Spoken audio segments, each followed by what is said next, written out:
What questions would you say people need to ask themselves in order to find that value? Because sometimes it can be a bit difficult knowing what your strengths are. You need to ask yourself what you're good at. Everyone knows what they're good at, because everyone knows what skill sets they've gained along the way.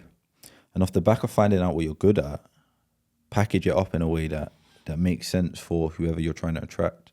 For instance, like you could attract portfolio landlords, and you could say to a portfolio landlord, listen, I will analyze your entire portfolio for free. I'll show you where there's cracks in the bucket, and I'll tell you how to fix that for free. And you could have a landlord come to you with 20 properties, and because you're offering the service for free, why wouldn't they do it with you? And you go through their entire portfolio and you say, this property you're charging 20% below market value rent, and if you up the rent you could make 20% extra, or if you put it on Airbnb you can make an extra 30%. Would you like me to facilitate this? And at that point you provided the value already. So there's that element of know, like and trust already come through. Okay. Yeah, something I should probably think about and ask myself, because obviously, like I said, don't want to do the deal sourcing anymore. Don't want to do the rent to rent. I want to do that sort of building finance. But you need to be someone that's, one, trustworthy, two, knows what they're talking about, and three, adds value, right? Yeah. Who's had a significant impact, the most significant impact on your life, and why? My mom, I'd probably say. Yeah. Hold my mom close to me, like hold her dearly, because she's been through a hell of a lot. And she had me quite young, so she had me when she was 18. So a lot of the journey she's been through, obviously I've also been through with her, but she always stuck it out and stayed being a mum. Like, one thing I say to like my mum specifically now is being a mum is a very special characteristic, because you haven't got to do much, you just got to be a mum. Being a dad, there's that sort of, you've got to provide, you've got to look after the household. With a mum, you just got to be a mum. And as long as you stay in that role, it's like you have to be held special to your children. And what would you say is your mum biggest lesson that you've learned from your mum? What's one, I guess, value that she's installed in you?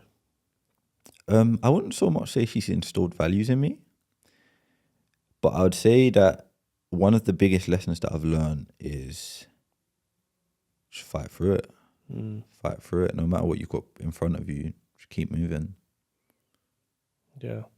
And what's one quote that you kind of live by when those times of doubt, times of fear, what's that one quote that gets you off the ground? So this is a quote that I used to live by when I was a lot younger.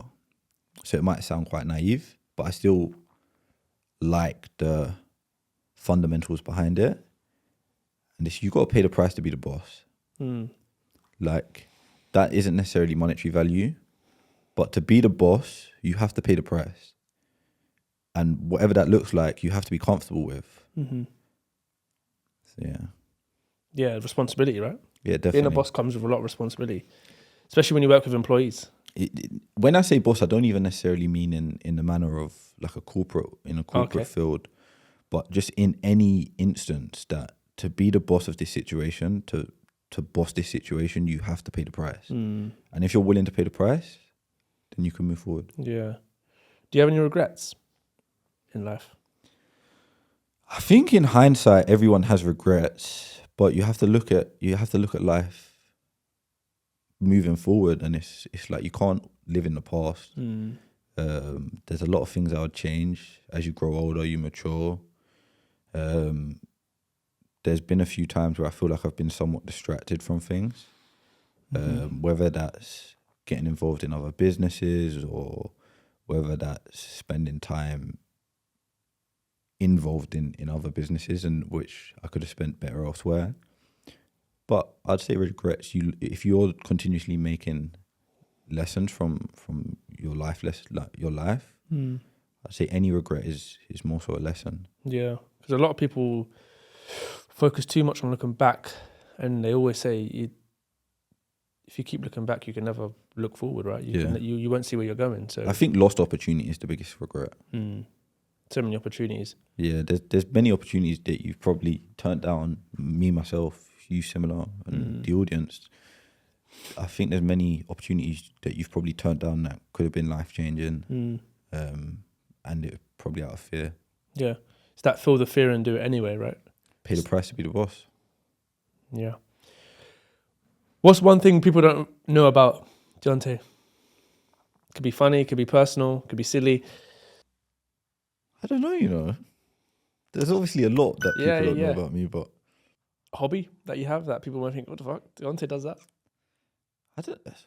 All I do is work, bro.